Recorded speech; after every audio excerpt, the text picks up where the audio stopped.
ಆತ್ಮೀಯ ಪ್ರೀತಿಯ ಸಾರಿಗೆ ಕಾರ್ಮಿಕ ಬಂಧುಗಳೇ, ನಾನು ನಿಮ್ಮ ಪ್ರೀತಿಯ G Shivakumar, KSRTC staff and workers ಯೂನಿಯನ್ನ ATC ಸಂಯೋಜಿತ ಬಳ್ಳಾರಿ ವಿಭಾಗದ ಜಂಟಿ ಕಾರ್ಯದರ್ಶಿ. ಇವತ್ತು ನಾನು ಈ ವಿಡಿಯೋ ಮಾಡೋ ಉದ್ದೇಶ ಇಷ್ಟೇ.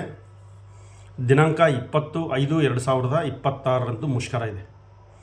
ಈ ಮುಷ್ಕರದ ಭಾಗವಾಗಿ ಈಗಾಗಲೇ ರಾಜ್ಯದಾದ್ಯಂತ ಸಮಾವೇಶಗಳನ್ನು ಮತ್ತು ದ್ವಾರ ಸಭೆಗಳನ್ನು ಮಾಡಲಾಗಿದೆ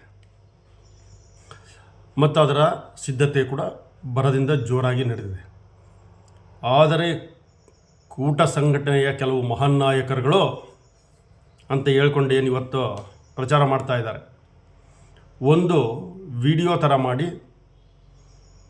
ಮಹಾಮಂಡಲದ ನಾಯಕರು ಬಗ್ಗೆ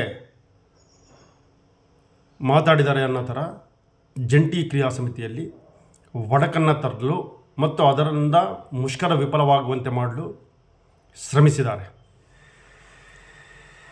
ಅವರು ಈ ಥರ ಇದೇ ಮೊದಲಲ್ಲ, ಈ ಹಿಂದೆ 31/12/2025 ಮುಷ್ಕರದ ಸಮಯದಲ್ಲಿಯೂ ಕೂಡ ಮುಷ್ಕರಕ್ಕೆ ಬೆಂಬಲ ಇಲ್ಲ ಅಂತೇಳಿ ಕೇವಲ ಒಂದು ದಿನದ ಮುಂಚಿತವಾಗಿ ಹೇಳಿ ಕಾರ್ಮಿಕರಲ್ಲೂ ಮತ್ತು ಸಂಘಟನೆಗಳಲ್ಲಿ ಗೊಂದಲವನ್ನು ಉಂಟು ಮಾಡಲಿಕ್ಕಂಥ ಪ್ರಯತ್ನ ಮಾಡಿದರು. ನಂತರ ಆಗಸ್ಟ್ 5 ಮುಷ್ಕರದ ಸಮಯದಲ್ಲಿ ಕೂಡ ಕೂಟದ ಕಾನೂನು ಸಲಹೆಗಾರರ ಮಗಳು ಸಹ PIL ಅನ್ನು ಹಾಕಿಸುವುದರ ಮೂಲಕ ಆಗಸ್ಟ್ 5 ಮುಷ್ಕರವನ್ನು ಸಹ ವಿಫಲ ಮಾಡಿದರು. ಈ ಸಾರಿ ಅದು ಯಾವುದೂ ನಡೆಯೋದಿಲ್ಲ ಅನ್ನೋ ಕಾರಣಕ್ಕೆ ಈಗ ಈ ಥರ ಆಡಿಯೋಗಳನ್ನು ವಿಡಿಯೋಗಳನ್ನು ರಿಲೀಸ್ ಮಾಡಿ ಜಂಟಿ ಸಮಿತಿಯ ಒಡಕನ್ನು ಉಂಟು ಮಾಡಿ ಕಾರ್ಮಿಕರಲ್ಲಿ ಒಂದು ಗೊಂದಲವನ್ನು ಸೃಷ್ಟಿ ಮಾಡುವ ಒಂದು ಮಹಾನ್ ಪಾತಾಕಿತನ ಕೆಲಸ ಅಂತ ಹೇಳ್ಬೋದು. ಅಂದರೆ ಸಾರಿಗೆ ಕಾರ್ಮಿಕರ ಸರ್ವನಾಶಕ್ಕಾಗಿ ಬಂದಿರತಕ್ಕಂಥ ಕೂಟ ಸಂಘಟನೆ ಅಂತ ಹೇಳ್ಬೋದು. ಯಾಕೆಂತಂದರೆ ಸುಮಾರು ಇಲ್ಲಿಗೆ 8-9 ವರ್ಷಗಳಿಂದ ಕೂಟದ ಸಾಧನೆ ಏನೂ ಇಲ್ಲ.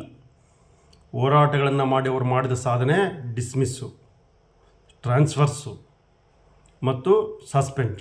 ನಾನು ಅದ್ರ ಬಗ್ಗೆ ಮಾತನಾಡೋ ಅವಶ್ಯಕತೆ ಇರಲಿಲ್ಲ, ಮಾತನಾಡ್ತಾ ಇರಲಿಲ್ಲ. ಆದರೆ ಇವತ್ತು ತಮ್ಮ ಪಾಡಿಗೆ ತಾವಿರೋದು ಬಿಡಬೇಕು, ಇಲ್ಲ ತಮ್ಮ ಸಂಘಟನೆ ಜವಾಬ್ದಾರಿ ಇದ್ದಿದ್ದರೆ ಈ ಮುಷ್ಕರಕ್ಕೆ ಸಂಪೂರ್ಣ ಬೆಂಬಲವನ್ನು ಯಾವುದೇ ಷರತ್ತಿಲ್ಲದೆ ಬೇಷರತ್ತಾಗಿ ಕೊಡಬೇಕಾಗಿತ್ತು.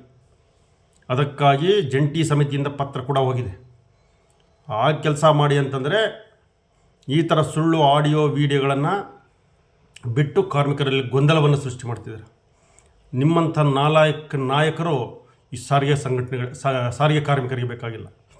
ಇವತ್ತು ನೀವು ಮಾಡಿರತಕ್ಕಂಥ ವಿಡಿಯೋ ಆಡಿಯೋಗಳು ಏನಿದ್ದಾವೆ ಅದರ ಬಗ್ಗೆ ಜಯದೇವರಾಜ ಅರಸು ಅವರು ಸ್ಪಷ್ಟವಾಗಿ ವಿಡಿಯೋವನ್ನು ಮಾಡಿದ್ದಾರೆ. ಇಲ್ಲಿದ್ರೆ ನಾವು ಅವರ ಸ್ಪಷ್ಟನೆ ಬರೋವರೆಗೂ ನಾವು ಯಾವುದೇ ಕಾರಣಕ್ಕೆ ಯಾವುದೇ ವಿಷಯವನ್ನು ಮಾತನಾಡಬಾರ್ದಂತ ಸುಮ್ಮನೆ ಇದ್ದು, ನೀವು ಈ ರೀತಿಯಾಗಿ ಕಾರ್ಮಿಕರಲ್ಲಿ ಗೊಂದಲ ಮತ್ತು ಉಂಟು ಮಾಡಿ ಮುಷ್ಕರಗಳನ್ನು ವಿಫಲ ಮಾಡೋದೇ ನಿಮ್ಮ ಕಾಯಕವನ್ನಾಗಿ ಮಾಡಿಕೊಂಡಿದ್ದೀರಿ. ನೀವು ಸಾರಿಗೆ ನೌಕರರಿಗೆ ಸರಿಸಮಾನ ಅಂತ ಹೇಳ್ತಾನೆ 9 ವರ್ಷಗಳ ಕಾಲ ಕಳೆದಿರಿ. ಏನೂ ಮಾಡಿಸ್ಲಿಕ್ಕೆ ಜಂಟಿ ಕ್ರಿಯಾ ಸಮಿತಿಯು 2023 1/1/2020 ಜಾರಿಗೆ ಬರುವಂತೆ 15% ಮಾಡಿಸಿತು. ಇವತ್ತು ಈಗಾಗಲೇ ಆಲ್ರೆಡಿ 12.5% ಮಾಡಿದೆ. ಇನ್ನೂ ಮುಷ್ಕರವನ್ನು ವಾಪಸ್ ಪಡೆದಿಲ್ಲ, ಮುಂದೆ ಹೋಗ್ತದೆ, ಮುಷ್ಕರ ನಡೀತದೆ. ಆದರೆ ನಿಮ್ಮ ಸಂಘಟನೆ ಉಳಿವಿಗಾಗಿ, ನಿಮ್ಮ ಅಸ್ತಿತ್ವಕ್ಕಾಗಿ ಸಾರಿಗೆ ಕಾರ್ಮಿಕರನ್ನು ಹಾಳು ಮಾಡಲು ಇವತ್ತು ಹೊರಟಿದ್ದೀರಿ ಅಂತ ನೇರವಾಗಿ ಹೇಳಬೇಕಾಗ್ತದೆ. ನಾಚಿಕೆ ಆಗೋದಿಲ್ಲ ನಿಮಗೆ? ಮಾನ ಮರ್ಯಾದೆ ಇಲ್ವಾ ನಿಮಗೆ? ಈ ಥರ ಆಡಿಯೋ ವಿಡಿಯೋಗಳನ್ನು ಮಾಡಿ ಎಷ್ಟು ಮನೆಗಳನ್ನು ಹಾಳು ಮಾಡಬೇಕಂತ ಕುಂತಿದ್ದೀರಾ? ಏನೋ ದೊಡ್ಡ ಸಾಧನೆಗಳನ್ನು ಮಾಡಿದವ್ರ ಥರ ವಿಡಿಯೋಗಳು ಮಾಡ್ತೀರಾ, ಆಡಿಯೋಗಳು ಮಾಡ್ತೀರಾ. ಅದ್ರ ಬಗ್ಗೆ ಇವತ್ತು ಜಯದೇವರಾಜ ಅರಸು ಅವರು ಅದಕ್ಕೆ ಸ್ಪಷ್ಟನೆಯನ್ನು ಕೊಟ್ಟಿದ್ದಾರೆ. ಆದ್ದರಿಂದ ಈ ಥರದ ಕೆಟ್ಟ ಕೆಲಸಗಳನ್ನು ಮಾಡಿ ಸಾರಿಗೆ ಕಾರ್ಮಿಕರ ಬಾಳನ್ನು ಹಾಳು ಮಾಡಲಿಕ್ಕೆ ನೀವು ಬರಬೇಡಿ. ದಯಮಾಡಿ ನಿಮಗೆ ಶಕ್ತಿ ಇದ್ದು ನಿಮಗೆ ಸಾರಿಗೆ ಕಾರ್ಮಿಕರ ಪರವಾಗಿ ಕಾಳಜಿ ಇದ್ದಿದ್ದೇ ಆದರೆ ನೇರವಾಗಿ ಇವತ್ತೇ ಮುಷ್ಕರಕ್ಕೆ ಬೆಂಬಲ ಇದೆ ಅಂಥೇಳಿ ಬೆಂಬಲವನ್ನು ಕೊಡಿ. ನಿಮಗೆ ಕೈಲಾಗಿಲ್ಲ ಅಂದರೆ ಸುಮ್ಮನೆ ಇದ್ದುಬಿಡಿ.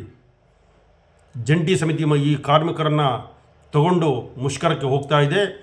ಈ ಕಾರ್ಮಿಕರ ಬೆಂಬಲದೊಂದಿಗೆ ಮುಷ್ಕರವನ್ನು ಯಶಸ್ವಿ ಮಾಡ್ತದೆ. ಮತ್ತು ನಮ್ಮ ಬೇಡಿಕೆಗಳೇನಿದ್ದಾವೆ ಆ ಬೇಡಿಕೆಗಳನ್ನು ಈಡೇರಿಸ್ಕೊಳ್ತೀವಿ, ಅದರಲ್ಲಿ ಯಾವುದೇ ಅನುಮಾನ ಇಲ್ಲ.